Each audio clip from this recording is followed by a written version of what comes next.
What's up, everybody? Welcome back to Clock's Runnin, the podcast for everything flag football officials. I'm Ant. And I'm Jacob. What's going on, everybody? What is up? What's today? Monday? We're here on a Monday? I don't know if this is. This is weird. It's a Monday morning. I don't think everybody's Yeah. ready for this. I'm not ready for this. I'm still waking up. It's been a wild weekend. Yeah, you've been in every time zone in like the last 10 days. Yeah, just about, actually. Yeah. Just about. I think the only one I haven't stopped in is Mountain Time. Everything else but I've been back and forth in, yeah. you don't want to be in Mountain Time in December anyway. So. Yeah, that's true. That's true. Yeah. So anyway, so you are in Central Time Zone because you just wrapped up the Arlington Flag Bowl, USA Flag Arlington Flag Bowl. Absolutely. So, just like we like to do with the tournaments, is from your perspective as a director, we just want to hear your recap on it. Yeah, man, it was really cool. It was really smooth. It was really simple, man. It wasn't too big. It wasn't too small. It was kind of just like what the Goldilocks was looking for. She found what she found is just right. We had a good time. It was a lot of the local Texas teams. There was a couple out of town teams, but for the most part, it was pretty much an in-state tournament. A lot of good competition. I think the formats were labeled. I think should have been a little bit more of like an open formats, and that's basically what we had. I think a couple of them had like rec titles on them with some definitely not rec players. But you saw some good competition. A lot of fun being had. Okay. What was there a format that was like across the board just the best competition, or it was just every format was pretty good? Every format was pretty good. I would say between air it out co-ed and probably actually air it out. It seemed like every game was good. There was no like total blowouts. I think there was a couple, maybe one or two in air it out co-ed, but for the rest of them, everything was pretty even keeled. Seemed like everybody, the competition was there, and everyone had a pretty good time. So, yeah. So I noticed that there's a new team name, but they seem like a team that we've seen before, Apex. Okay. But they look like OBD. Well, I think it was just they were just trying something new. Maybe we see them play as Apex at Worlds. I actually haven't looked at the team list to see, but yeah, they took the day by storm and they were a problem. Yeah, when they did air it out co-ed, was Lacey still playing quarterback, or did they have it? Yeah, Lacey threw, and they had what's his name, Keon Gordon. I think he was the rusher, but other than that, it was all ladies, and they diced it up. Yeah, how did Lacey do against a male rusher? Oh, fine. Yeah, there was no issue. No. Yeah, I mean, obviously she won. So yeah. Good point. Okay, so I know you prefaced it and you said that maybe a rec division should have been called something called open or whatever. Yeah. But I just happened to notice a picture with like 5 either current or former national team players with a rec trophy. So you're talking about our sevens format. I think if you look at the team list and you look at who was in, ultimately when you have one division, anybody can sign up. But they all entered. They played. It was 4 tough teams in the semifinals. I wouldn't say any of them were really rec, but I think that's just the format that was available for them, and that's what they wanted to play. And they all. I mean, it was 2 good games for the semis, and the championship, was another good game. So yeah. So as an official, sevens on the big field with the longer game and all the extra to it, it's so boring. And I always felt like as an official, I didn't have anything to do. Well, so here we took care of that, and this is actually was sevens on the short field with the new format. Yeah. So there were some pretty high scoring games, a lot of action. Gotcha. Yeah. So how is it? So its width is the same but it's shorter. Is that right? Right. Yep. So it's the length of a five-man field with the width of a seven-man field. And it was kind of interesting because you would see guys try to short line the ball. They would place the ball just short of the first down marker, and this is on sevens field. That's not normal. They still Yeah. had the four downs, but they were short lining the ball. They were doing the things that they did in fives. But they were successful with it. I think that was the big thing. How do you think the defenses were managed? It sounded like high scoring games, so the defenses were still trying to figure it out. A little bit. I think people are still trying to figure out the nuances and what's going to work because I think you give any team 4 plays to only go 20 yards. That's kind of difficult Yeah. to consistently stop. Especially I think with the caliber of athletes we have, you're setting this up to be a high scoring game. Gotcha. So it's not because I know with sixes contact, sometimes that feels like cramped with such a small field. So I guess having it wide, even with sevens, did that kind of offset that a little bit? A little bit. Almost. It's funny. It almost feels like it's too big. It's too wide. Oh, really? Yeah. Yeah, I think there's just a lot. I mean, it gives the opportunity for a lot of east-west, options and things to do and to make work. So I like it. I think it's fun. But I don't know. I don't know how you start making defenses better with that versus just getting into all-out shootouts. I gotcha. Okay. So definitely, I mean, Texas, New Orleans, that area, they're very familiar with sevens. That I mean, New Orleans loves sevens. So, do you think this is going to be a situation how kind of eights is where there's just this generation that they want to hold on to sevens how it always was, or do you think that people are going to kind of take this and run with it? A little bit of both. I think you're Yeah. going to have the old heads and the fundamentalists, I guess you could say, that are going to want to stick with it and not want to change anything or do anything different. But then you're going to have a few of them that are okay with saying, "Hey, let's be progressive. Let's see how this works and let's give it an opportunity." The New Orleans Tigers, shout out to those dudes. They made it to the semifinals. They came and they played. And they did well. It was. I think this was their first, maybe second time. I can't remember if they played in Nashville or not in the sevens. But yeah, so they look good. Nice. Okay. So in your eyes, it wasn't really sandbagging. It was just kind of what was offered, and everybody Yeah, played. right. I Yeah, gotcha. like I said, I think there was a couple like true rec teams, but overall, this was it was just what was available, and these guys made the most of it. Yeah, definitely. Do you think that there's a point, like age wise, where a predominantly well known pro player can like gracefully go into rec and comp, or do you think that like there's some big names out there that they have to play pro until the wheels fall off? No, I definitely think there's times where some you know because I mean there's peaks and valleys, right? And once these guys hit that peak and they start declining and they start Father Time's undefeated. So I Yeah, think that's what the comp and rec divisions are for is to let these guys play. Not necessarily get locked into a 35 and up. And let that hold them hostage because it's not always. I mean, really, at Worlds is essentially the only time we have it. Maybe yeah, one other, two other times. I think we've offered it a couple other places, and it just doesn't fill. So that's kind of where the comp and rec divisions are for. Is let some of these guys who are a little bit older, not going to be as fast, not going to be as quick to react to things. Let them go play and have fun, um, but not necessarily have to constantly compete at that high level. yeah.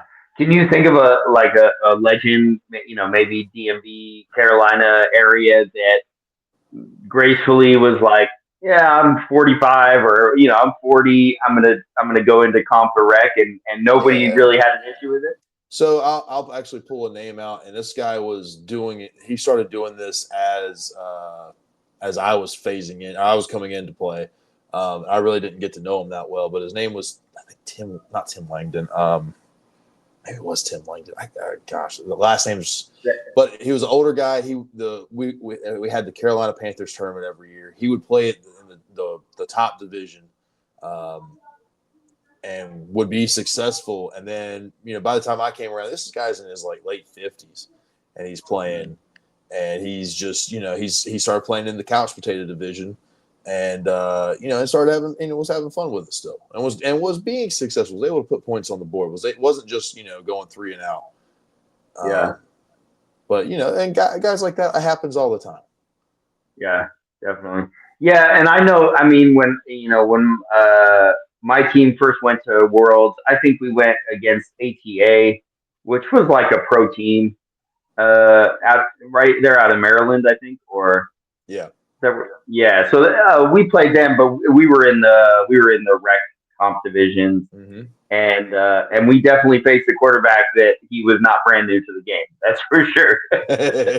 And that's what I mean is like some of these guys who are a little bit older who move just a hair slower than normal, than what they used to. That's what this is for, man.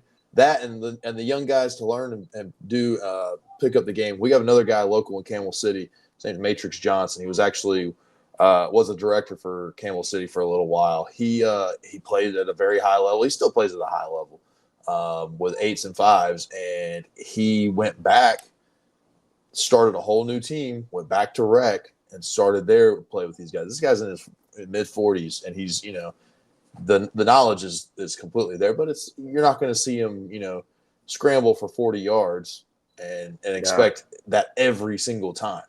So it's cool to see. It's cool to give back and see these guys do the right thing for the players and stuff like that. So, but I mean, not to say like that team that he put back in rec, they're up in pro now. So I mean, they're still one of the top teams. Yeah. Well, and really, I know Jonah brought it up last week about how it's important for her as a female quarterback to not only set the example and to be able to say, "Hey, women can play quarterback as well," but also to help train up the next generation. I think Absolutely. that's an important piece of it. You just mentioned the guy. I'm sure that there was, someone under his wing that he was able to bring up, into that so that they could take over and go up to pro. Yep. Absolutely. Absolutely. So, There's always people yeah, like that. yeah, for sure. Yeah, and I think it's just wrong when someone just looks at it like, oh, we're gonna keep our playbook. The team is gonna die with me, and all of that. When I Right. retire, this team's gone, and we want to continue to help this sport grow, and so the guys that are willing to say, hey, I played in the heyday. I'll be around. I'll be on the sideline. I love seeing that. I'm starting to see a lot of the veteran, even I've noticed in the West Coast, there's veteran players that clearly they didn't want to go down to rec or comp. And so what they've decided to do is get into coaching high school girls now that there's high school girls Mm-hmm. in California. So, Yep. so that stuff's exciting. And I mean, they're passing on knowledge that, the fact that they played 20, 25 years in flag football, there's these 15, 16-year-old girls that are getting knowledge that they wouldn't get anywhere else. So, Right. Exactly. yeah, for sure. So, anyway, the next thing I wanted to bring up, speaking of like kind of playing in the rec division or anything like that, this is a small tournament, but it's a few weeks away from Tampa. Yeah. Um, you know, what do you think that there's going to be a point? I know there was a tournament in Malaysia where Rush King he was practicing and he got his finger broken during practice. Of course, he pushed through and he played the whole tournament. They ended up winning. But do you think there's a point where these players, whether they have aspirations of being on the national team, or in this situation, they're from Texas. They want to play in this tournament, but they got Tampa, in just a few weeks. Do you think there's a point where they're going to start picking and choosing and being more careful about where they play? Absolutely. To be honest with you, I'm always kind of surprised when people are still playing like actual organized tournaments this time of year. In North Carolina, a lot of the teams they shut down after the first week of December. They take that time to heal, process. Maybe they get together for a couple of little practices or scrimmages, work a couple things out. But after that, man, they don't play till Tampa or wherever else they go. So it is kind of surprising to see certain ones that are still playing and still moving at a high level this time of year. And it's not a bad thing because I think at the end of the day you don't want to sit for so long that you're rusty and you're going to the biggest tournament and not have anything in the tank. Ultimately, for the Super Bowl, think about it. They take a week off. They're still practicing during that time, but it's only a week. They're still playing all the way up to that. So, there's probably a line. Yeah. Yeah. I mean, I feel like that's probably something that people are always trying to figure out. Like, what is the balance between letting your body recuperate, but not getting rusty? And, I feel like flag football is kind of entering this new era, this new realm where it's like, these top players, they got to decide what is most important, what's the highest priority. Now I know with the NFL, the players have to sign contracts and they can't go to the YMCA and play basketball in the off season. Right. Absolutely. So that's all little things like that. So. Yeah, for sure. So I have a situation that happened when we were going into Chicago. My best receiver, we had a practice the week of Chicago, and he got a concussion, and so he did not. That sucks. That's tough. Yeah, he did not make the trip to Chicago, and it's just we had a bunch of stuff happen before that Chicago tournament, but that was kind of the icing on the cake. Like he was so excited, first trip to Chicago, wanted to play, and we just wanted to get one more practice in, and it just ended up with a concussion. It was like brutal. Yeah, so brutal. So, anyway, Jacob, I know you got to get going soon, and I don't want to hold you up. You got flights, you got all kinds of stuff to wrap up. Yeah, presents too. Presents too. You are a very busy man. But also, you're going to Disney World or Land this weekend. World. Hey, one second. I have one quick guest who's getting ready to come in. Okay. Hold on 1 second. I didn't know about this. This is amazing. So Jacob just left, and apparently he's getting a guest. I'm gonna take a drink of Ghost Energy. But let's see. Hey, I have I figure if we're going to talk about Arlington, I'm going to at least let one other person come into the fold. What's up, man? What's up? Man, your head's got bigger since you moved. It's a 5-foot assassin. What's up, man? Hey, what's going on? How are you? It's good to see you, brother. Hello, everybody on the podcast, man. You guys do good work, man. I'm glad to see you still got it going, brother. Yes, sir. What's up with all these Dallas players sandbagging all weekend, man? Oh, man. It's Dallas, Texas, brother. What you expect?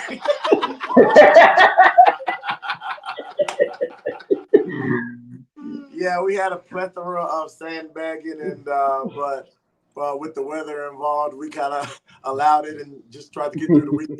See, he blames it on the weather. It's a temperature thing. 30, 40 and below, you can play whatever division you want. Right. Hey, so were the speaker boxes available? Did they work in the weather or? Oh, the speaker boxes were there. The complaining was loud. Everything was normal other than the sandbagging.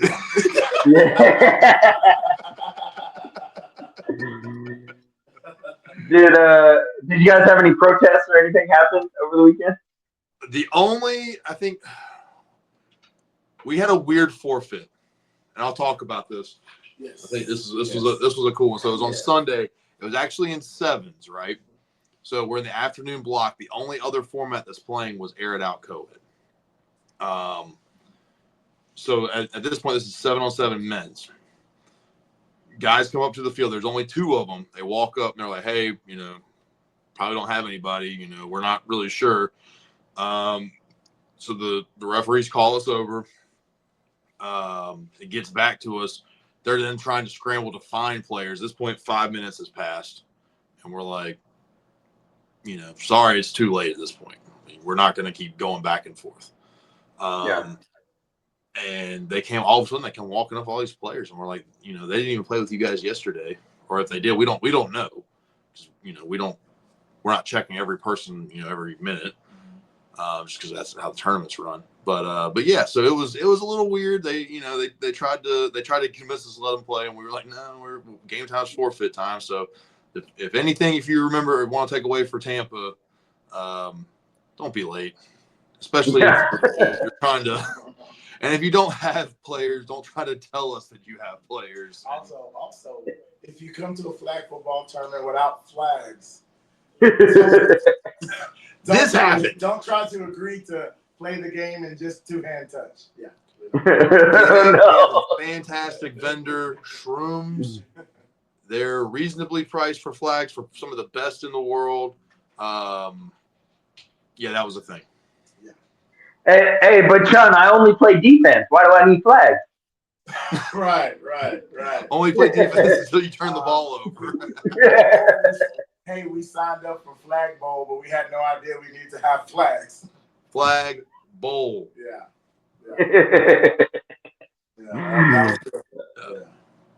Hey, Chun, real quick, man, what, recently with your league, any craziness happened? What's that? What did he say? You said any craziness happened recently? Pat lost again, so that's about normal.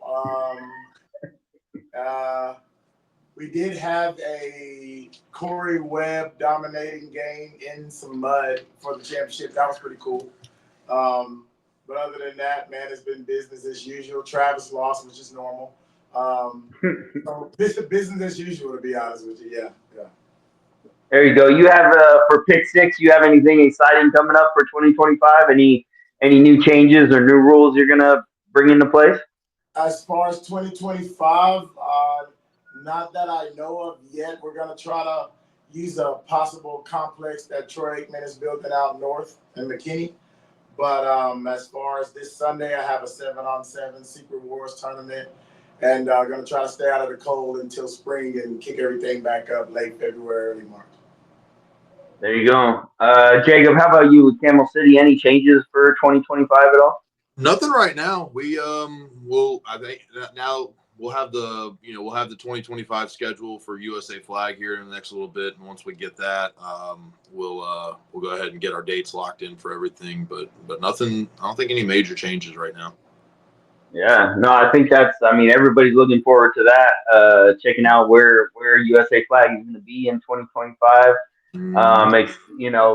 For our show over the next few weeks, we're definitely going to be all roads lead to Tampa. This is, we are looking forward to that. So, like I said, Jacob, I know you got to go. I might have a surprise guest coming on after you leave, but I'm going to let you go do. Yeah, you'll have to. All right. I might have pulled something off. We'll see, but I'll let you guys go. I know you guys got travel and everything like that. You guys enjoy your holidays, and we'll you guys as well. All right, see you. Peace. Yeah. There we go. Okay, cool. So, Jacob and Chun for the last bit there. Just commenting on Arlington USA Flag, Arlington Flag Bowl. Sounded like a good time. I was posting updates, scores, who won each bracket. I know Apex, which very much looks like OBB, they won.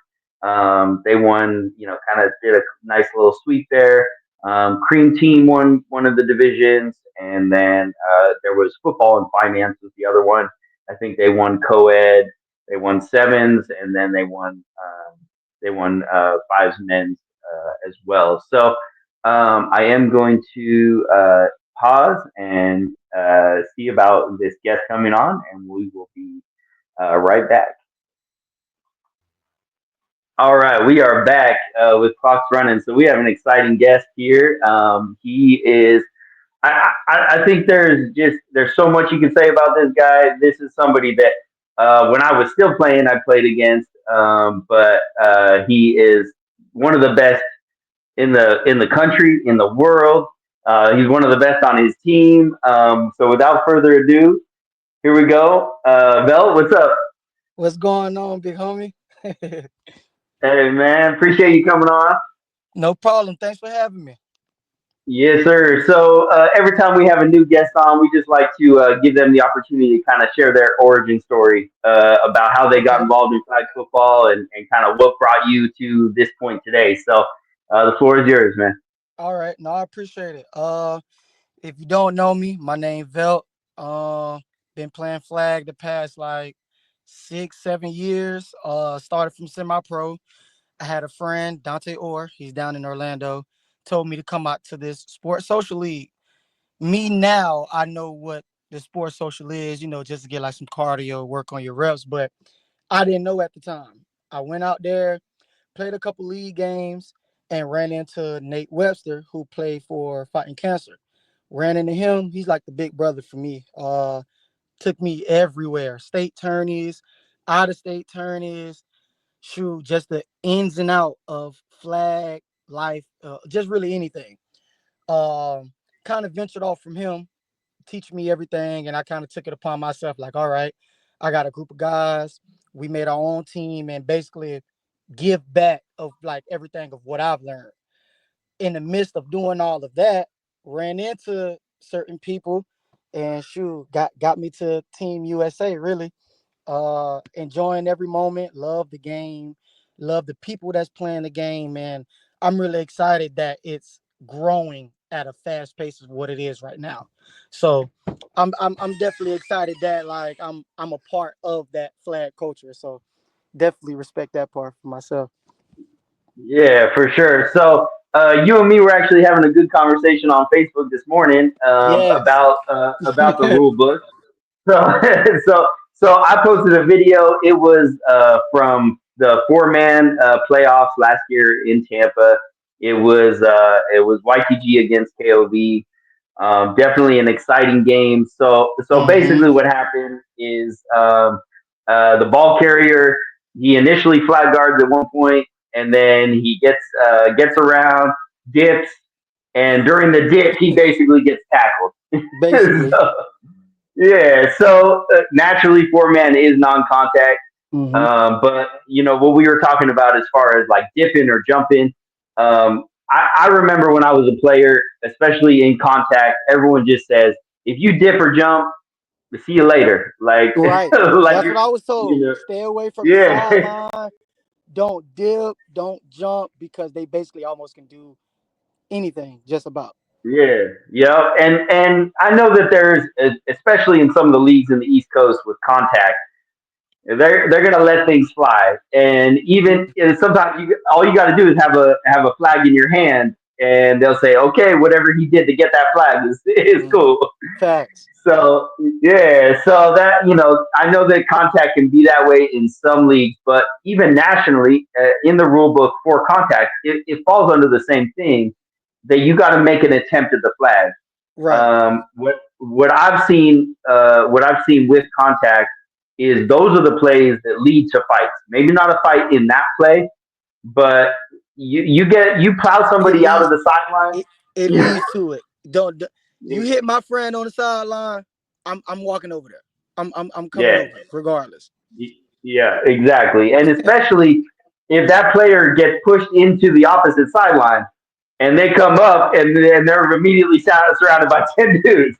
Like, It be it's it be hilarious. So like the context behind it, I've always been told you give yourself up. Dipping, jumping, just don't do it because as long as they're attempting for the flag, but vets are vets and they do yeah, the stuff that we see. And being that I've seen it so many times, I have not seen too many flags for it. That's what made me ask the question. So I love to ask. If any ref that you spoke with and they know me, we can fake argue during the game and everything, but halftime or after the game, respectfully, I'll come up to you like, hey, can you explain this for me? Can you do this? So I never knew that at all. yeah, I just thought yeah. like, oh, he dipped. So what is that supposed to be? But y'all both corrected me. So Yeah, yeah, no, for sure. Yeah, and that is a situation. Like I said, contact can get a little bit of a gray area. I've seen some funny things, man. Like in Nashville, we had a contact game where it was the sideline, And this dude really laid into this guy. But as he was doing it, he was fast enough to grab the flag. And I came together with my other officials because we had to talk about it. And it was a situation where it was like, all right, well, he did make an attempt at the flag, even though there was Right, a lot of contact there. So, man. so it was one of those things where it was iffy. I've also seen a situation where it was in Orlando, and I know you know this guy YG.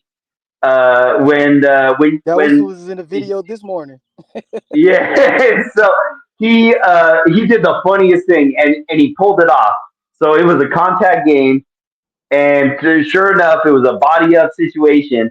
But instead, he couldn't get the flag, so he pulled the glove off of the player's hand, dropped it on the ground, and immediately was like, "No, his glove. It was in his waist. It was in his waist." And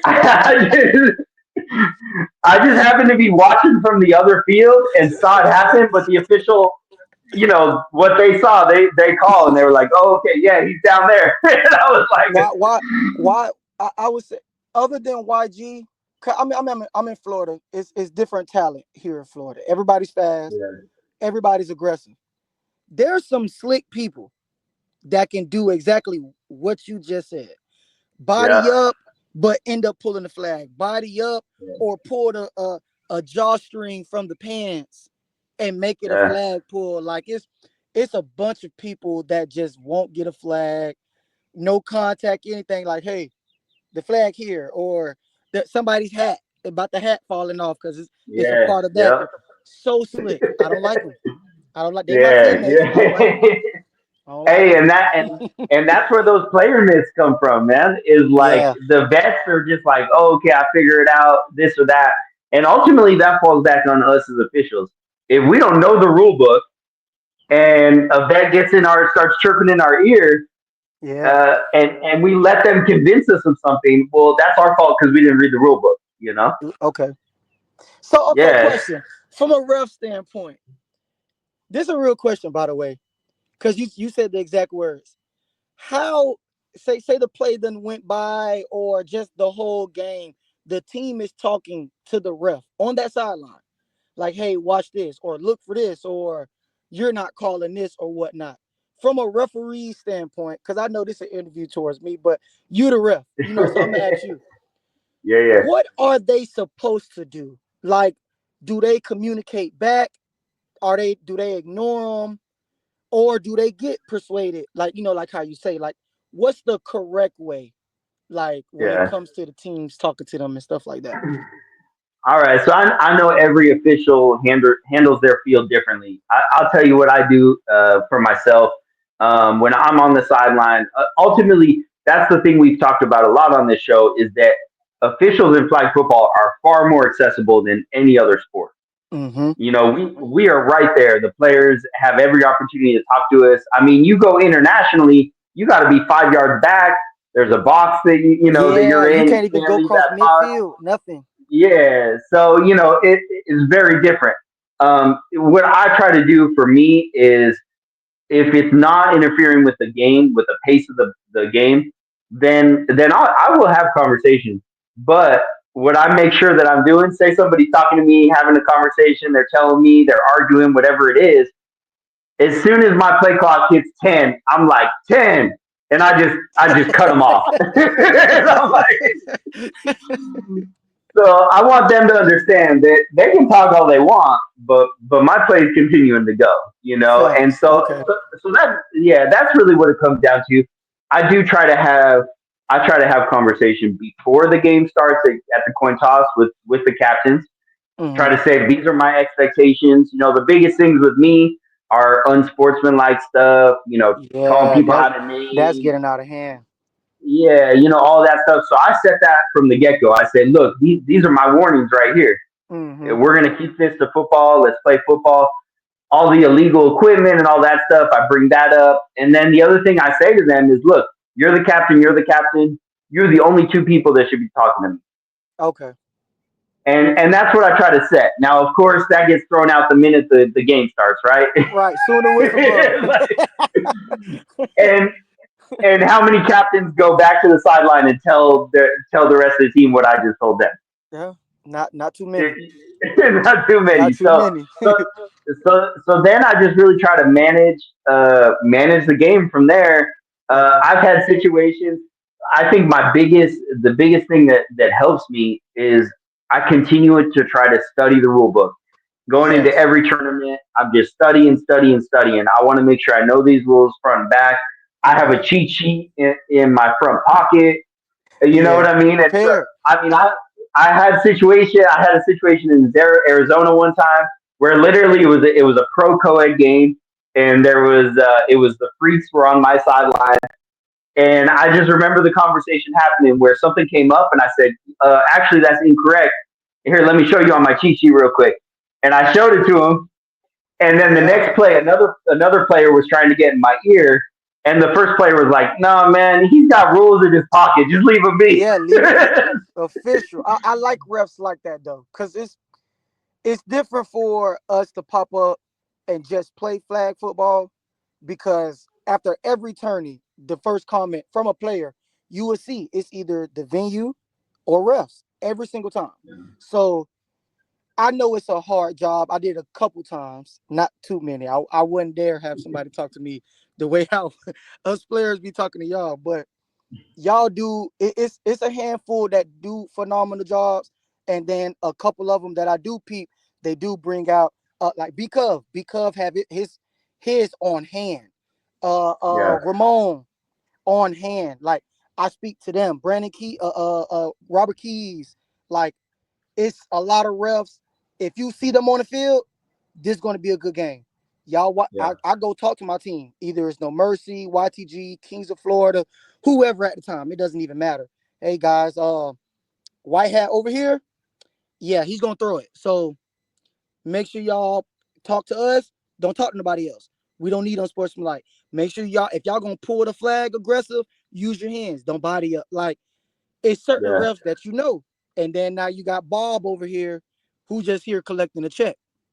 yeah, That's who, yeah, then that's when that discrepancy come. Like, okay, you're not doing nothing. You need to go. So I hate to see that aspect of the game, because y'all are out there really same purpose of why we're out there. Love of the game. Everybody just having a good time. I hate to see when us as players bicker at a ref, or you'll see the ref like get into an emotional call like, oh, you've been talking like this all game, so I'm definitely not throwing something for you, or I'm not going to give you any type of leeway. And I like to have a nice, competitive, right to the point game. Everyone shake their hands. Rev, good job. We appreciate you. Oh, you need a signature? Okay. And we yeah. go to the next field. So I definitely like that you said that you keep a cheat sheet on you, though. Yeah, and I don't know if you ever heard the story about Kobe that he literally he found out the refs the officials rule book. He got that handbook and he studied the positioning of officials, what mechanics they were trained, where they were supposed to be on the court, because he Mm-hmm. would take advantage of blind spots. Now, Oh, now Kobe was on a whole other level. We all know Mamba. that, but That's that Mamba mentality like, right there. but when we talk about vets, when we talk about those kind of situations, I Mm-hmm. completely understand when a vet, somebody that's been playing this game for years and years and years, it's something they're passionate, and they walk up and they see an official and their shirt's untucked. Maybe Hands they in the don't even have a pockets. whistle, like Yeah, those kind of hate it. things. Right away, that player is going to say, I know I can take advantage of the situation." Mm-hmm. Quick. You know? The rules, oh, that's not pass interference, or this isn't a spot foul. Plenty of Yeah, times. I've been in so many predicaments, and five co-ed pro, five sports, anything. Shoot, yeah, one is one in particular, and I feel like we changed the game. Shout out to Mark, quarterback, QB1, best in the game. 4 man, you only get one the one pitch. So I watch a lot of people, Eric Holiday, Trunky, anybody. They drop somebody. Once they throw it to the double, you not throwing it back to this main guy. Like he'll be dead. You can't do two throwbacks. And if you do, at this point, now you got to scramble. There's no forward pass. When we learned that and we peep, okay, they don't want to rush. Let me hold the ball close to 5 seconds. Okay, here you go, Mark. Hand the ball off. Now we still got this throwback. So, like how you were saying, he took advantage of the blind spots and stuff like that. When we started learning the rules, that's why I feel like when Florida started becoming our own lane because certain rules y'all have, we do the rules just differently. Same thing like Yeah. contact. Everyone use the lineman. Yeah. We don't use linemen. We treat it like 7-man, seven screen. We don't need no screeners. Y'all move. Not a part. It's not breaking the rules, but now you change your game. Instead of these Yeah. big old 300, 275-pounder blockers and screeners, you still got all these 150-pounders, scat packs, Yeah. and you got all these big slow guys that's used to 8 contact, and we're changing the game up, but it's still the same game. So I like learning the rules. I like being prepared at least. So the convincers who be in you guys' ears, or it come down to the last play, which it never should, but it come down to the last play, and the last play goes to the refs, not the players. It's always a judgment call. We don't want to be there. So Yeah. anytime I see you posting the video, I'm tuned in. Yeah. I'm tuned in. The ref, I see what refs on there. Let me see what this ref said. I think this, and go from there. But I like what you got going on. I'm not gonna lie. I like that you bringing it from the referee aspect. Like I love that. I'm not gonna lie. Yeah, I appreciate that. And yeah, I gotta mention because you brought it up. I gotta mention Florida. The first time that I ever officiated in Orlando, I I was doing it was me and another official, and I think we were doing like Force Rec. Oh, Me and her were hustling up and down the sideline like we were basketball officials because the game was oh, nonstop. It was I'm it back. I'm was back. completely yeah, you good. It was nonstop, no huddle offense. Like they were just hustling. These two teams did not. I think they got a touchdown. One team scored a touchdown with the last play of the game, so it was 6-0 was the final score. But that game was literally 24 minutes of nonstop back and forth, back and forth, Oh back and man, forth. you got your cardio in that day. That's it. So I was like, Florida's different. Yeah, Will. So, and again, I can only bring up Mark because that's been my quarterback, and I've watched him and how we run our plays. I never knew, like, soon third down is over with, you turn around, offense on the field, like Yeah.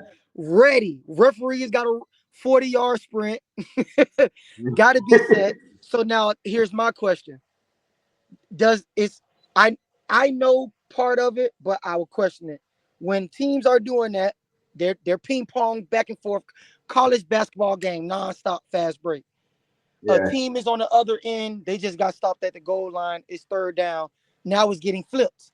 Now the team, on the opposite end, offense is ready.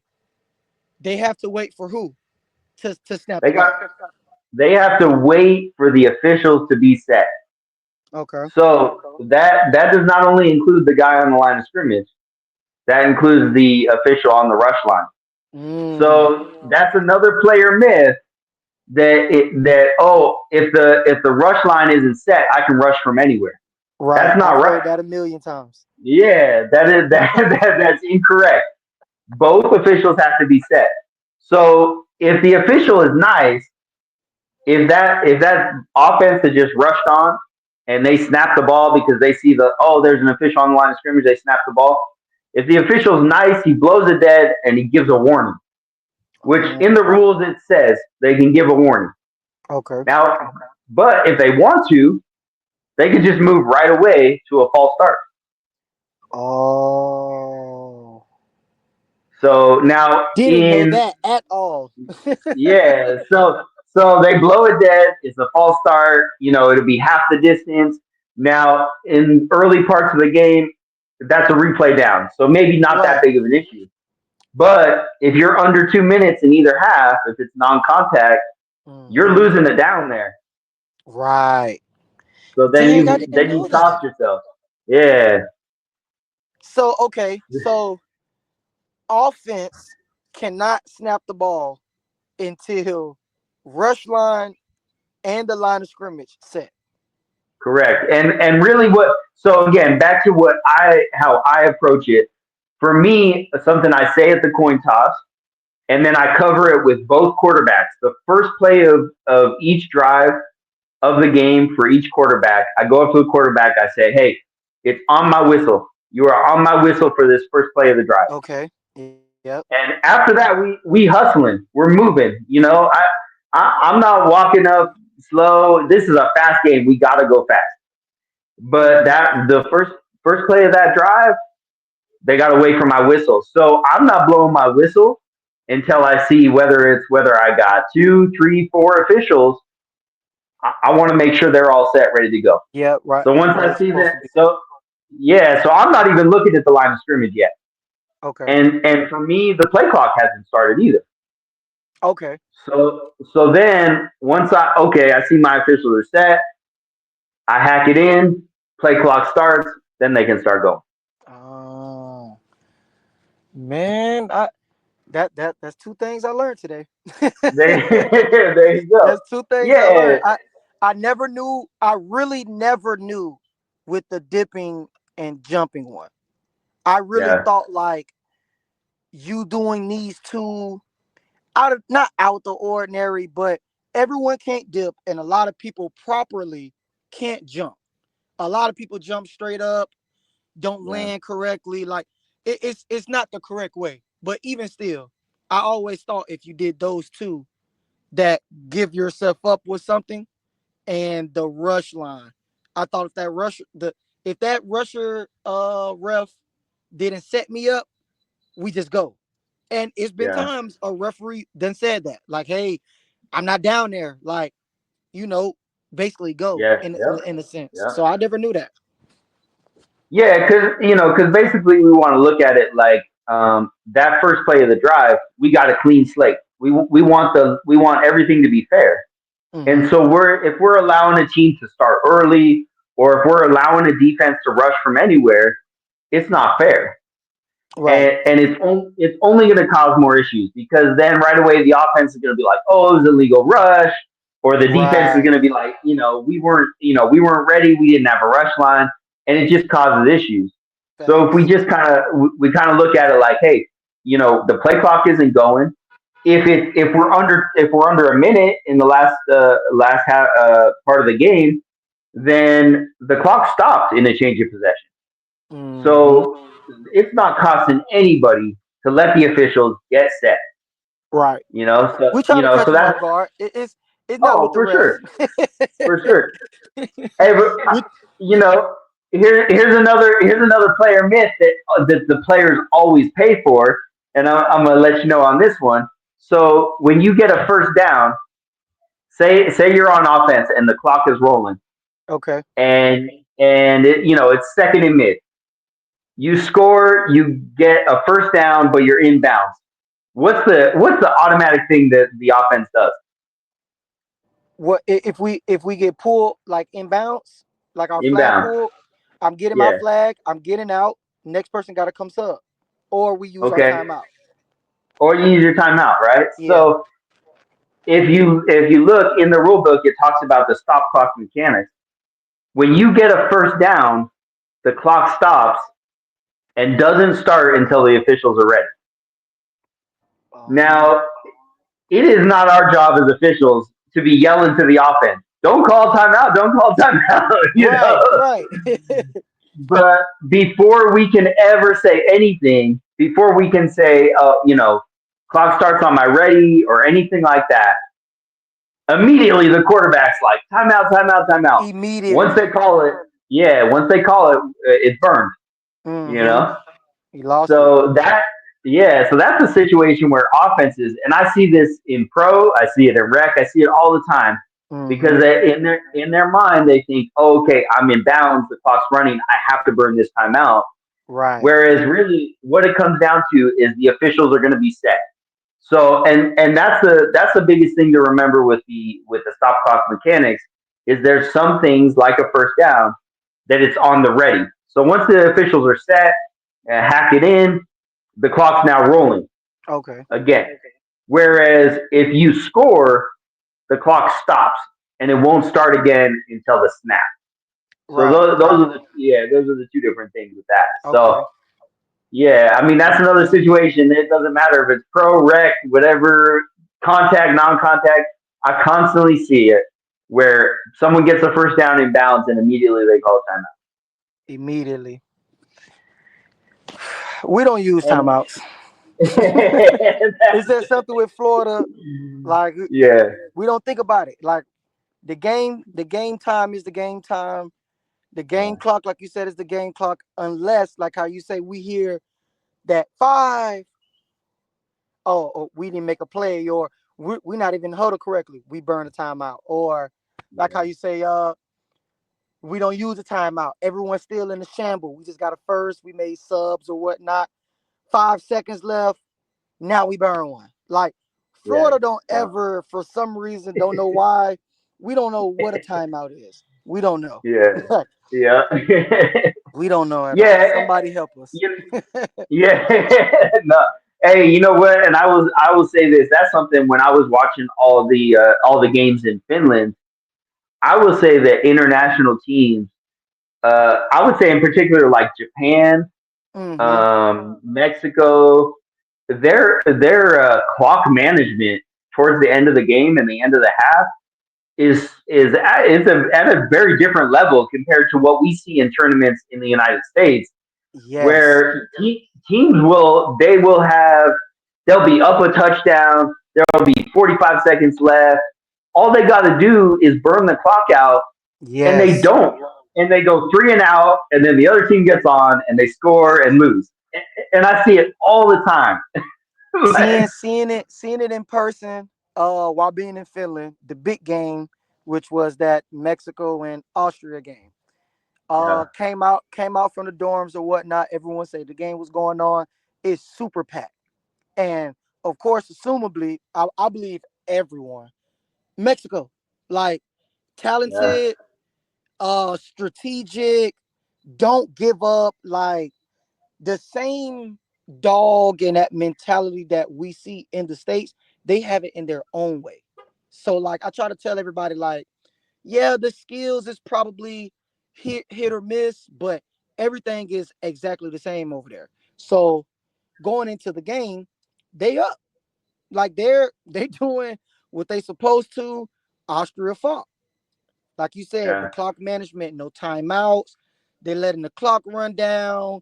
They're taking unnecessary turnovers. Like instead of just let's put the scores up, let's put them away. And like how you say, like now we look at the clock, now we're burning this and things of that nature. Austria went up. They wasn't playing around. Like they out of bounds, out route, corner, uh, quarterback scramble, a handoff, anything out of bounds. Didn't use not one timeout, not yeah, one. Mexico get it. It's 40 something seconds. I believe they was going to do the impossible and go score. But y'all done let Austria come back. Great time management. And they still had their timeouts. They yeah, didn't even use none. Mexico, none. I believe they had one, but like we talking about the clock management, they did a bad job at it. In my opinion, when it came to that game, yeah, they drove down, hand off, and trying to kill that clock. Austria, timeout. They have three international, three yeah, timeouts.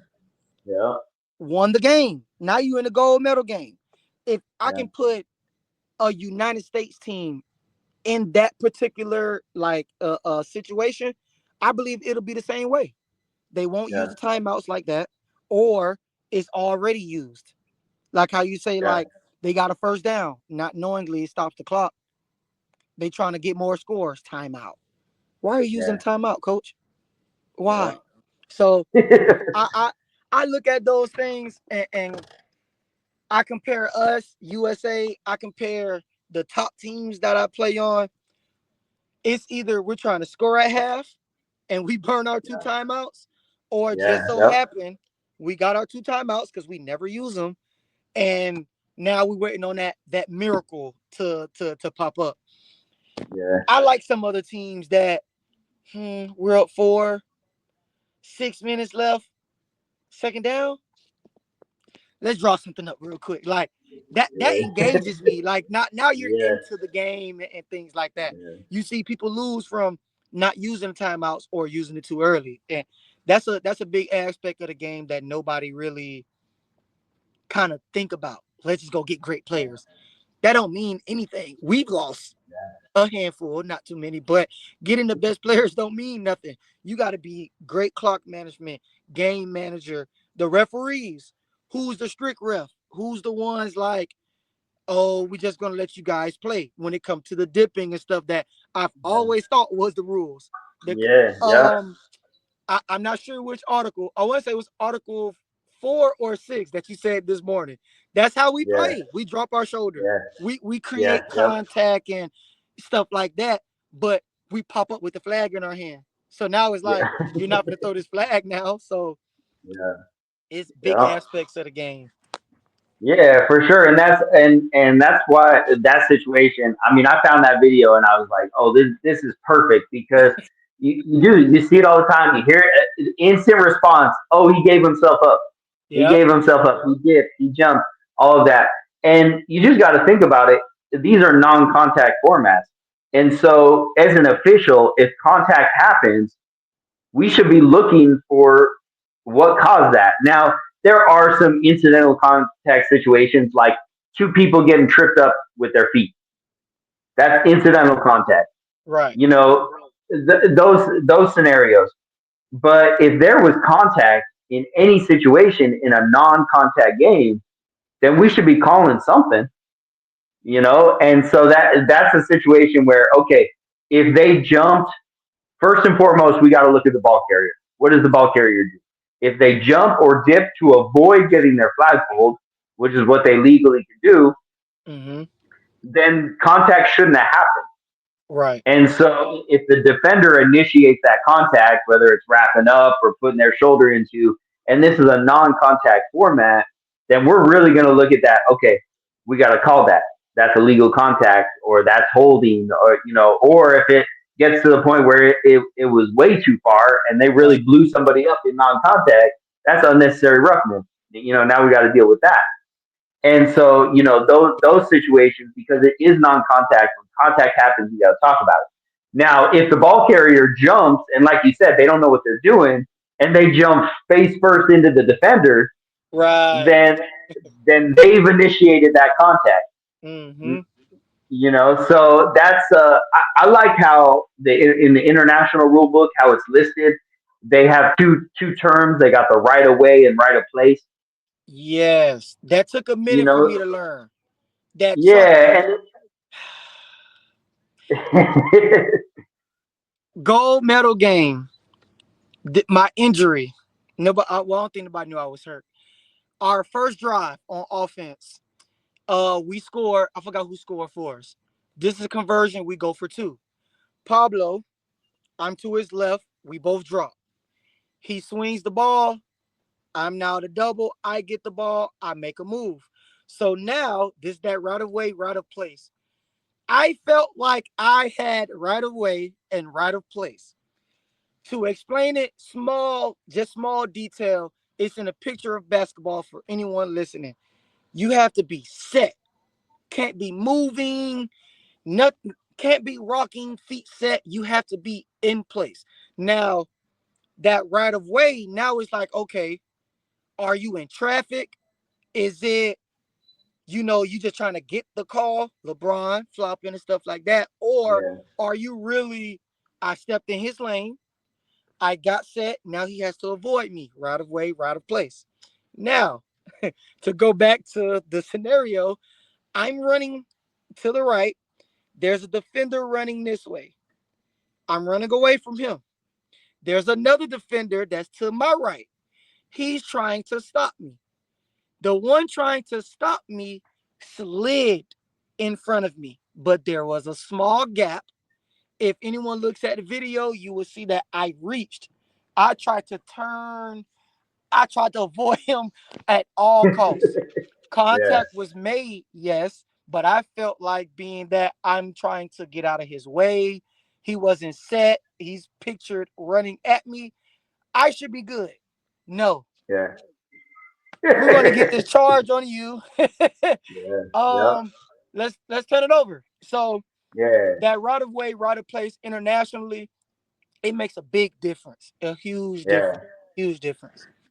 Yeah, so I like that terminology, and I just feel like international, it's just exaggerated, but it's the same philosophy.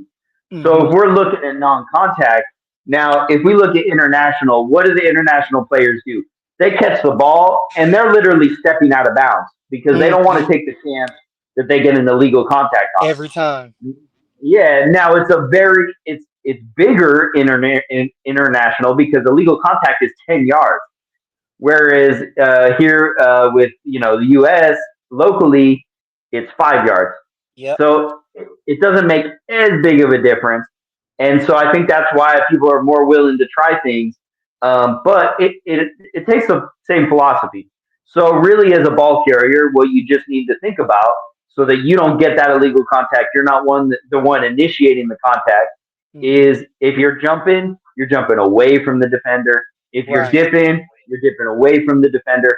And then whatever they do, you got ultimately, and I know this takes trust for all players, and all players have been burned by officials at one time or another. But what players got to do is they got to be willing to trust the official that the Yes. official is going to make the right call. And so that's the situation where that ball carrier in the video I posted this morning, that ball carrier he dipped and it was not towards the defender, and the defender Yeah. literally had to leap to pull him down. So, Look, I was gonna make another comment and be like, it's not like this is my team or anything, like subliminally, but yeah, I yeah, now at the time I seen like him pulling him back. So my understanding of holding is basically you're stopping the momentum of the player, not just holding something like grabbing something, but yeah, you stopped him from moving forward or whichever direction. So when I seen yeah, that, I knew it was a hold. But now again, that player myth that I thought was true, yeah. I said he dipped. Like he dipped, he got low, he reached for the flag. That was my argument, judgmentally, like to go with the ref. But again, y'all started me this morning, so I There know you the understanding go. of it now.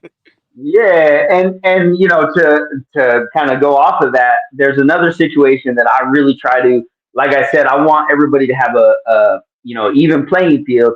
So when I start the game, I try to make sure everybody's ready to go with their equipment, that their Hmm. flag belts are tight, that they're pointed out, that their Right, jerseys are tucked in, all of that, because you know what that eliminates down the line. Just like you said, last minute of the game and it comes down to the last play, if there's a situation with a jersey or an equipment situation on the last play, guess who's going to get blamed for that? right. The We the we gonna officials we are. gonna yeah, we gonna say something to them. It ain't gonna you be us. know, yeah. And so, hey, I don't know if you heard about it or were on the field when it happened, but I was officiating. Me and B Cup were officiating co-ed pro in Nashville, Okay. and I started every single game, and I said, look, this is what I'm looking for illegal equipment.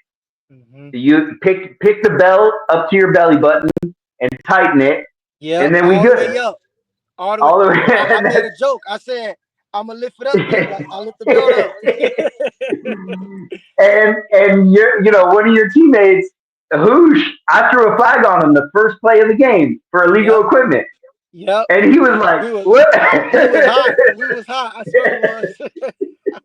We said, man, what the hell is going on, man? But understandably, and that was gonna be my question because I remember that tourney. So Yeah, can you be removed from a game? Say like how you say prior, hey, tuck your jerseys in, improper flag, just anything. Can a ref tell you like, hey, like step off, fix your equipment, your uniform, and then you can step back on? Is that I like mean, something? I asked that they, because yeah, I want to say it was that Nashville tourney, and we played pro. It ended up raining that night or something. We ended up playing. I forgot what format it was, but it was amongst the lines of we didn't want to tuck our shirts in. We didn't care for the hold. Which is that something as well? If you don't have your jersey tucked in, they No, it's man, we making up our own rules out here. All right, so normally, well, I know it's some leagues like that here, but tournament wise, yeah, especially me, I can speak for myself. If I have a jersey on, a undershirt, it's not tucked in. Like yeah, my belt is over it. Like you're able to see the belt, you're able to see the flag, but I never, just about never, tuck my shirt in. I don't care for the hole because that's what I've been told. Hey, if you have your shirt out, technically there's no hole because you didn't tuck your shirt in. yeah. That's- well, so that's the situation. As officials, we got to eliminate the gray areas, right? And so that's a scenario where there's going to be gray areas, whether it's the shirt's untucked or somebody's pocket gets unzipped. Those kind. Oh, he's got pockets. It's not a hold. When a hold happens, we're throwing that flag. Right. Okay. Okay. But that I can only look at myself in the mirror, right? And Right. I can only look at how I approach it. And that's why I threw the flag on Hoosh the first play of the game That way instead you of know. waiting until a hold happens and Mm-hmm. then being like, oh, we got this gray area, we got to deal with this. Oh, let me stop the game. Everybody fix. Everybody do this. All that. Nah, we're doing it before the game starts. Uh-huh. Everybody tuck your jerseys in. Everybody fix your flags. And I know it sucks because it's not. I shouldn't be babysitting, but Right. I think there was an aired out game later in that tournament where every single play I was saying to somebody as I'm counting the play clock, tuck your jersey in, receiver. Yep. Tuck your jersey in. Fix your Yep. flags. Tighten your belt again. Because what was happening That's what is it was. It was the yeah, belt. It was the yeah, belt because Hoosh's belt yeah. flipped or something like that, and you was telling them like, Hoosh, I know you listening. Pick your damn belt up. It be on your ass. No diddy. I remember that. You told him you was like tighten your belt up, and he just kept looking down like, what you mean? Yeah. That's Yeah. what it was. That's what it was. Hey, and that's fine. Honestly, people can ignore me all they want, but they won't ignore that yellow flag. At all. At So- all. Something got to change. and the other thing I look at it that's another way I try to approach it when I'm officiating is if I can throw a flag on the first play of a drive, it is the least amount of consequence. It is 2.5 yards, no matter what. Mm-hmm. Right. So whether it's Half the distance. whether it's an unsportsmanlike, whether it's an illegal equipment, whatever it is, if I can throw that flag right there and fix the issue and get it Mm-hmm. taken care of, then people it's not gonna affect people as much because say for example, uh, someone doesn't fix their flag belt and they get an interception and they return that interception for a touchdown and I'm looking at their flag and it's the whole time swinging, and I throw in illegal equipment there because they had just come onto the field. Well, it's still illegal equipment, Facts. and so they're going to lose a touchdown in that scenario. Now that's a big consequence, Yeah. and that's again that's going to create a big gray area. The directors are going to get called over. It's going to be this big giant ordeal. Pause the game. And it's like let's fix it out the gate. You know what I I like mean? that. Get I like everything that, bro. corrected. And just take care of it from there. And then that way, like you said, you just look at it. I have literally seen players that will wear. They've started to wear like the old baggy jerseys that everyone used to play when we were first playing flag football. Because because they're like it creates something. Okay, fine, wear Mm-hmm. your baggy jersey, but that belt needs to be tight. Yeah. Yeah. And just realize if you're on my field, I'm going to remind you between every play, tuck your jersey back in, tuck your Right. jersey back in. And so I think your original question is, can a player come off and fix their belt and go back on? So absolutely, during a play clock, a player could come off the field, someone else could go in, they can fix it, they could deal with it, it could be corrected, Hmm. and then there should be no issue from there. Right. Um, and they really anything can happen in the 25-second play clock. Anything that needs to be corrected, whether it's the line of scrimmage, whether it's who's going to be on the field. That's why there's not a rule like in tackle football where you can't break the huddle with a certain amount. Okay. In flag football, you can have other people in the huddle. Well, because you got the 25 seconds. Now, once you get on the line of scrimmage, like you got to So have the hold on, five hold or on, the hold on, four. hold on, hold on, hold on, hold on. It has nothing to do with the huddle.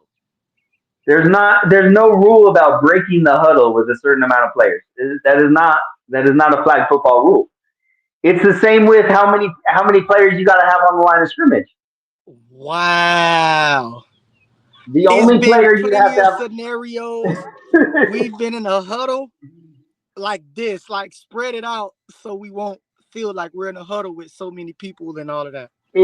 If you want to bring people onto the field, you could do that, but just realize you only got 25 seconds.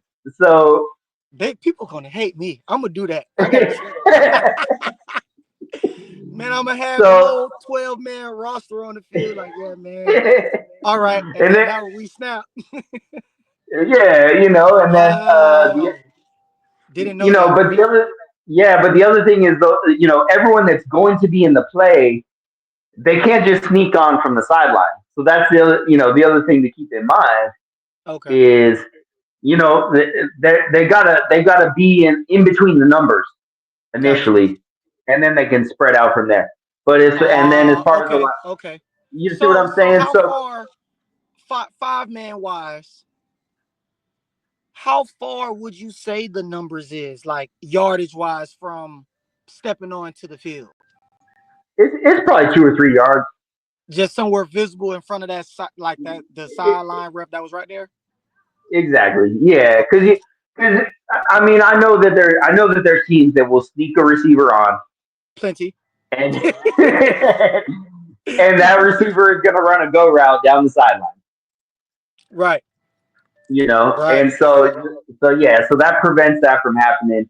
Okay. But yeah, because so the reason why the huddle doesn't matter is because the line of scrimmage, you only have to have the center on the line of scrimmage. Mm, There's no, and I know that there's local leagues and there's different scenarios where you have to have a certain amount of players on the line of scrimmage. You have to have certain on each side of the center. mm-hmm. Goofy rules like that. In USA flag with national rules, the center needs to be on the line of scrimmage. That's it. And everybody else, no matter what, can chill in the back. You can be in the backfield. Also, multiple people can move around. There's but there just has to be that moment that they're set. Right. Oh, okay. You know, so See, you can I'm have trying to come up with a scenario. you Man, oh, can okay. have So two receivers swap places, but then as long as they both get set for a second before the snap, right, it's not illegal. Now, if they're both going in motion during the snap, that's illegal. right. Okay, I know that one. I've Yeah, I've I've got to the got on the ball, not with great officiators, just whoever I guess at the time that needed a check. I'm gonna say those people, the ones that's not studying and stuff like gotcha. that.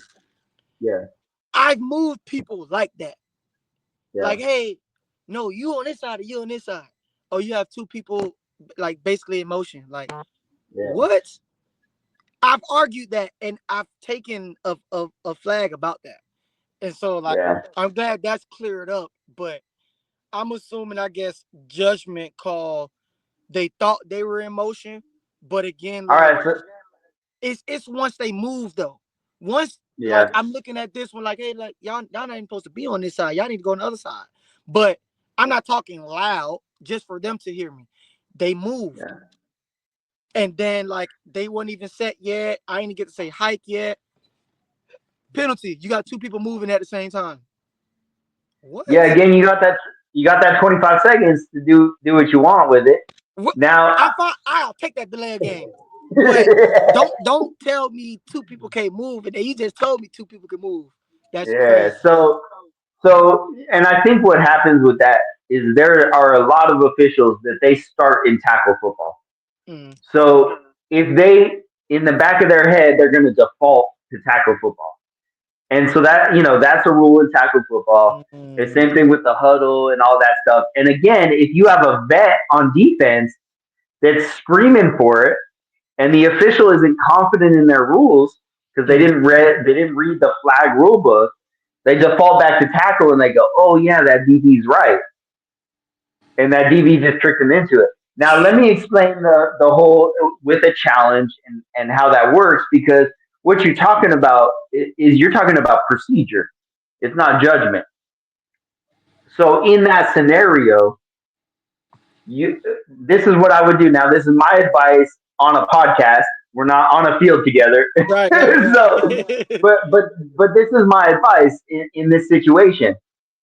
Since you don't use your timeouts anyway, this is the perfect time to use a timeout. I would burn a timeout and I would say, Mr. Official, can you just explain to me? Because my understanding is that as long as we're set, on the snap, Right.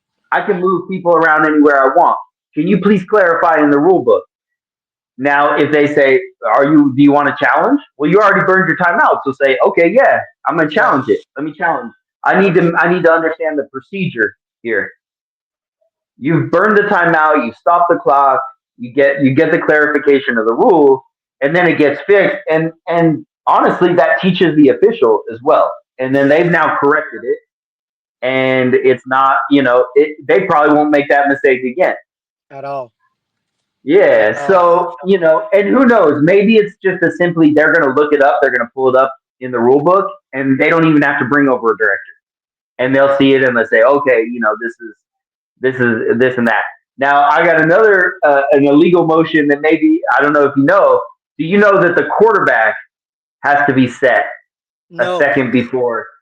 He cannot move forward towards the line of scrimmage No. because Didn't know that.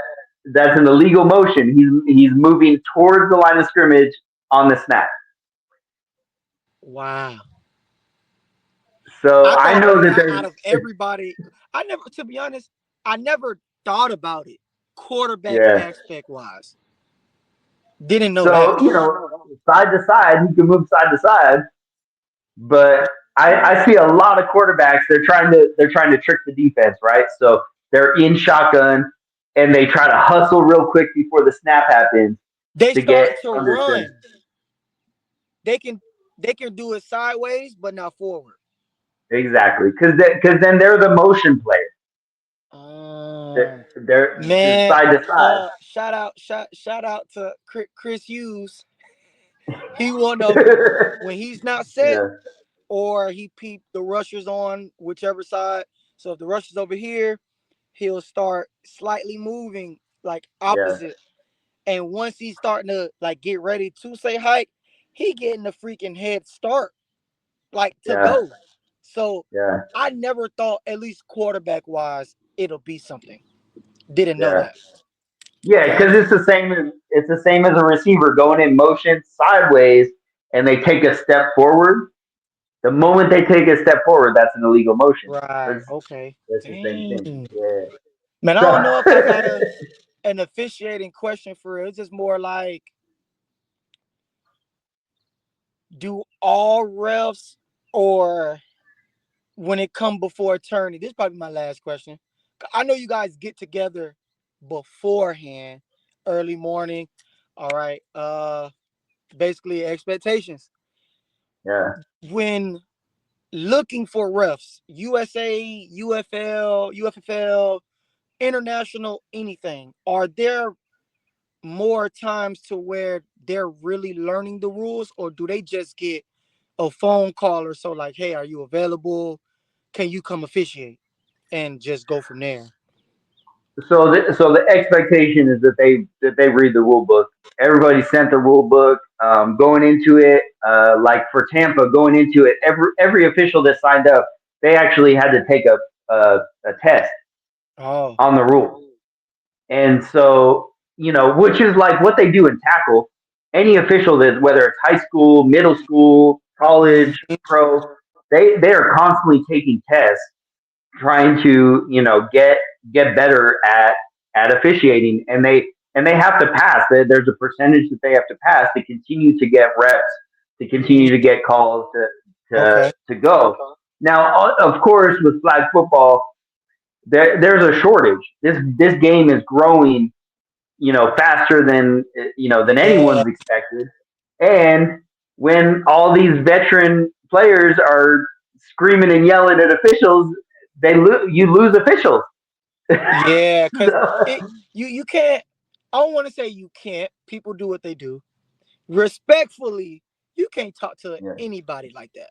Like yeah, exactly. bad call in any. That's not gonna help the game. That's not gonna help you. So yeah, Yeah, yeah, I can see that because people get cursed out. yeah. So, yeah, People get exactly. cursed And out. so, yeah, so if they look at it and they're like, "Well, I don't want to spend a weekend doing that," Yeah. I won't be an official anymore. So ultimately, though, the expectation, whether an official does it or not, the expectation is that they should read the rule book, and they should continue to study it and get better at it. The best way to learn, though, is to be on the field. You have to have scenarios. You Yes. have to have situations, because the rule book's only going to cover so much. And so if you don't get that opportunity, and especially like to be able to officiate with veteran officials, you know, and so that's a big, that's the advantage of having these big tournaments, is that Hmm. these younger officials can get trained up. And if they're given the opportunity and they're not screamed at, and they gotta develop a thick skin. But if they come out the gate in their first game and they're called every every wrong name possible, they're going to shut down, and they're not going to want to continue to learn. Right. But That weekend if gonna be they're given, real long for them. yeah, but if they're given the chance, and that's something, whenever I'm working with other officials, I try to, like, in between halftime, in between games, I try to say, okay, what do we need to improve on? Hey, tell me about this play. Let's just talk it over. That's something, whenever I conference in. That's why I try to get players back. I don't want players involved in my conversation, because when a player has thrown a DPI, I want to bring that official in before they talk to anybody else. Yep. And I look at that official and I say, "What did you see? Explain it to me." Now, not only is that giving them the opportunity to tell me what they saw, but it's helping me understand their knowledge of the game. Right. Yep. And and so in that situation, if they explain it to me and it doesn't, say, for example, they say, "Oh, I saw them get tied up at their feet." Okay, just so you know, that's not DPI. We're going to wave that flag off and we're good to go. Yep. It's not about ego. It's not about anything like that. I just want to give them the opportunity to explain it. Now, if they say to me, "Hey, I saw the DB, he was face guarding, and then he made contact before the ball came in," okay, that's DPI. We're good to go. We're assessing that penalty. Yep. So, again, it's trying to build up the younger officials, trying to make them better. If the players can start to support that in that way, I think probably what makes more sense. And I know, like, Jacob with USA Flag, like, he does an Yeah. amazing job at this. He doesn't look at who's playing when he decides who's officiating games, because he wants officials to get experience in Hmm. pro, in women's, in contact, in Yeah. non-contact, because that's the only way you're going to get better, is if you get put into a situation where you get tested. And if you've read the rule book and you trust your gut, and you see something, if you see that guy dip and he gets tackled, throw your flag, because Hmm. it's a lot easier to throw your flag and then discuss it and pick it back up than it Compared to is not throwing to it at all. not throwing it all, or throw it. Now, there's not anything called a late flag, but it just looks worse, Yeah. I don't because like it that. looks, yeah, because it looks like you got influenced by somebody, right? Right. What once you hear, hey, he held. and then you Yeah. see the flag Then the or flag. Yeah. whatever the flag was that they end up throwing it. Now, Yeah, but that's I would rather a late flag though, if people yeah. don't really Then nothing at understand all. that part, because Yeah. you early whistle or early flag or just looking at something early and judging it early and not seeing everything play out, or you didn't hear that pop and you blew the whistle. I feel like that can be worse. Like, okay, we saw the play, like how you said, okay, I seen this is the end of the play, blow the whistle, clock going now, pick flag up, whatever the case may be. Yeah. So I definitely rather it late, but it does look bad. It It looks looks bad. terrible. Yeah. Cause what the Yep. hell are you looking at? That's what we gonna say. Yeah, for sure. And that's and that's a situation where I think flag football has grown so fast that the speed of the game is so different than it used to be. Mm-hmm. And so having only two officials is has become such a challenge because there's so many blind spots now and there's so much action and there's so much going on that with only two officials we're going to miss stuff. There's gonna be a lot going on that we're trying to see, but that's why I say like throw the flag and then talk about it and then just don't have an ego about it. Oh, okay, my flag got picked up, no big deal. We keep it moving. Mm-hmm. But having three or four officials makes such a big difference. When there's four officials on the field, again back to that first or actually it was in Miami last March. I was officiating there and I don't know what team I was officiating, but I was in the back of the defense, and I threw a holding flag every other play on the DBs in the center because they just kept hooking the receiver on the break of the route Every time. every single time. Now we all know with two officials, neither official's going to see that. Right. But we had four officials on the field, and I'm literally the first thing I'm looking at the start of the play is the middle of the field, and I'm going to see that hook every time. Every time. So, Every time. you I think we know, went. but We I but think that we went to that tourney in March. Uh, we yeah, cause we saw Pablo. Pablo and them play with was it not Solo Vision? It was somewhere in no Los Reyes, Los Reyes. That's what the people yeah, with the yeah, glasses. Yeah, they play with them. yeah, I remember that tourney. yeah. So, all right, man. Well, I want to hit you with some rapid fire questions. Oh I'm gonna snap! put you on Oh the snap! hot, put Let you me on the see. hot seat. I'm ready. I'm ready. All right, cool. Uh, so first and foremost, I got to ask you, who is your goat of flag football? Dre Frank. Dre Franklin, he played for Fighting Cancer. He also played with the team down here, Kings of Florida. Done cover NFL guys, fastest people that I done seen here, shifty guys. He doesn't complain. Like he just a silverback gorilla with a bunch of gazelles. Like Yeah, that's what I feel like playing on the team with him. So he's yeah. my goat. He's my goat. Okay. Dre Franklin, huh? Dre Frank, that's my man's. Okay. All right. Cool. All right. Who's the biggest rival, player and then team of yours? Rival. Team wise, I would say Freaks. We Okay. play Freaks every time. Yeah. Kings of Florida, AFFL, USA Flag, 4-man, 5-man, co-ed. I'm tired of playing Eric Holiday. I'm tired of playing them boys. They're my guys, but man, like they they do the best of like, okay, look, we done played you guys a million times. We got you this time. Like Yeah. it's Yeah. always competitive. Rivalry player. Ooh, who do I go at it with? I don't know if I got a rivalry player though.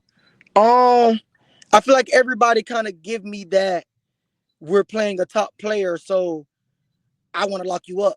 Like this is Yeah. the time for me to get these reps, or they say you the guy.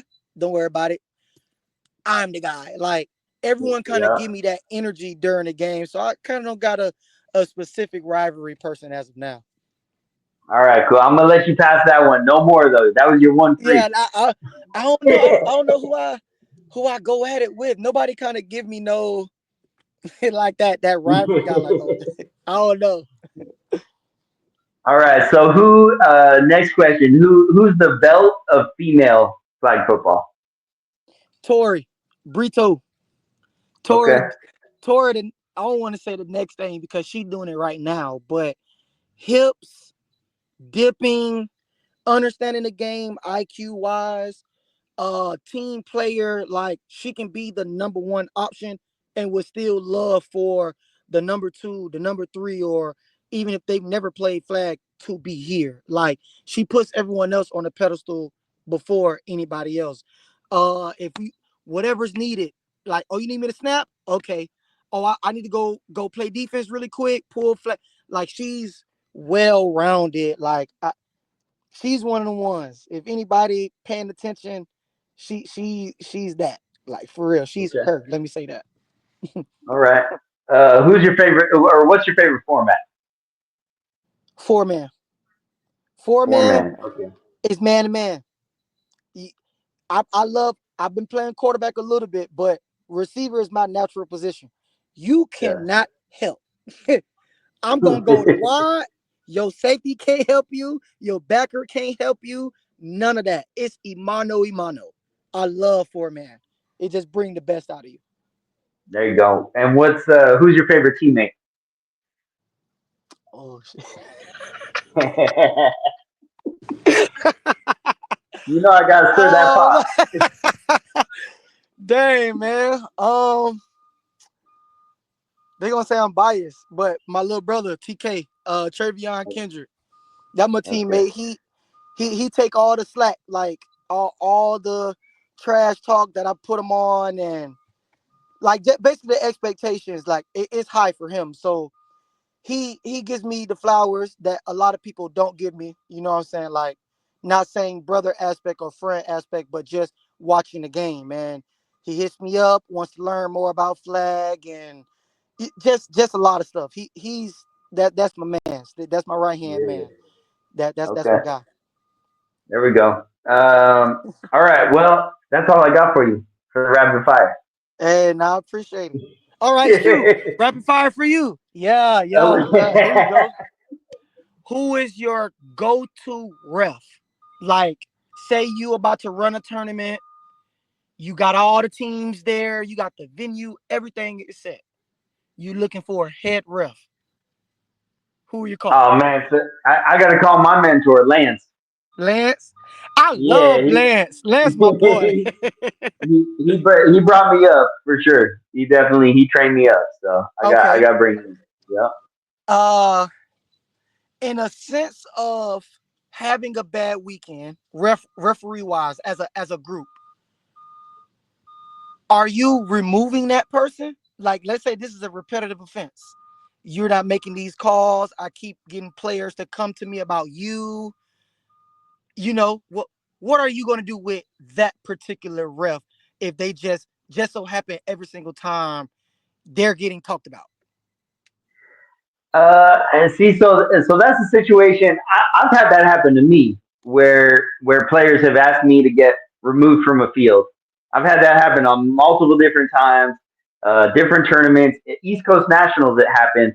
So there was a team that I had officiated in co-ed, and there was a big issue that came up. They challenged something, they lost the challenge. It was a big issue, whatever. Well, the guys from that co-ed team, I ended up getting moved over to another field, and they were playing fives. We finished the co-ed. They were playing fives over fives men, and right away, second or third game into that field, I saw this same team, and in the back of my head, I was like, okay, it's good. Here we go, and sure enough, probably halfway through that game, right away they're like, nope, every call he's making is wrong. Did all this stuff. They called over directors. They wanted me removed. All of that stuff. They made it clear to the players, we're not going to let the players dictate who officiates on these fields. Mm-hmm. And I think that's what you have to fall back on, is because things are going to come up. Now, I think it's good after the fact because after the fact, I was able. So then a director watched every game with me on that field the rest of the time, and anytime I made a call after the game, he was like, "Nope, you made the right call there. We're good. Right. Okay. Don't worry about it." And so I just think that's important though. If there is an official that things are coming up, things are coming up. Now, if it has to do with rules, I think that's a conversation that needs to be had. Like, say that happens if it's a 3-day tournament and that's on Friday, and clearly this official doesn't know the rules. Mm-hmm. I would think that it's important to have that conversation and say, hey, spend tonight reading the rule book so that you're good to go over the next couple of days. You know, Mm. now if it's just like a personality thing or things like that, and the players are just mad, because ultimately sometimes players will just say, "Well, it's the ref's fault that we lost the game." Well, yeah, but your team got intercepted 3 times. You missed Right. flag balls for a touchdown. A lot happens in a game. All of that. So if directors start listening to players in that situation, oh, okay, you don't like that ref, I'm going to move them over here. What's going to happen is we're going to run out of refs. Right. So, Okay. so I think it just needs to be handled like, okay, we got to roll with it, and we can just keep training. Okay. Okay. I thought y'all would just kick him out. Get him out of there. Ew. But no, man, I really appreciate it. I love what you got going on, especially from a referee aspect, because if anybody is in tune with the game that they're playing, no matter what sport, you got to know the rules. And when it Yeah, comes from the rules, it start with the refs, not really just there you the go. players for real. So I've definitely been tuning in. I'm gonna keep watching, and now knowing more, and I read these comments now, I'm just like laugh now, like y'all don't know. I didn't know neither, but but Yeah, for now I sure. really Hey, appreciate it. yeah, for sure. And I'll be posting videos just because I know when I post that video, everyone's gonna say, "Oh, it's contact," or "He gave himself up." I know what players are gonna Yeah, say. I was one of them but today. you know, but I'd much like let's all grow together. Let's figure it out now Right, instead of Tampa 5-man pro championship on CBS and we don't know what's going on. Let's right. fix it now because we want this game to get better. I mean Hmm. that's why we're doing this. So, Vel, I appreciate you coming on, man. I want you to know that we are on YouTube, so if you can hit YouTube and hit the subscribe button, Bet. follow us, and then we're on everywhere on social media. Love it. And so I appreciate your comments and just tapping in and being a guest today. And for Tampa, I'm gonna be there. I'm gonna have my teenage daughter with me, and she's gonna be doing sideline reporting. And Oh, uh, okay. and then I'll bring my gold medals out with me. there we go. And we're gonna be miking people up. We're gonna have a lot of fun. But just know if I'm on the sideline to your field, just know I'll be my magnifying glass, and you might end up on what's the call.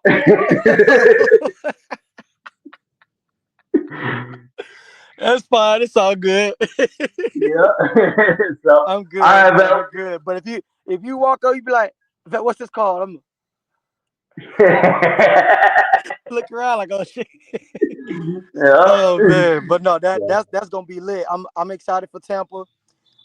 Shoot, in a little bit myself, about to go train and prepare for that because that's a lot of days and a lot of running. So, and the There weather. you go. So, Yep. got to make sure I'm There in you shape. go. All right, man. We all getting ready for Tampa, so I appreciate you, man, and and, Yes, and sir. uh, I'll see you out there. Yep. Alrighty. All right, later. All right. So this was a long one, but I appreciate everybody tuning in. Thank you so much, Jakob and Chun, for coming in and on your busy schedule, and most of all, Velt, thank you for joining us. This is Clocks Running. Like I said, we are on YouTube. We are on every possible platform to listen to podcasts, and we are all over social media. So check out our What's the Call, Start Cut Bench, Who's Your Goat, all of those posts. Please like, subscribe, follow, and check us out. We are going to be having a lot of fun leading up to Tampa. So we will see you soon.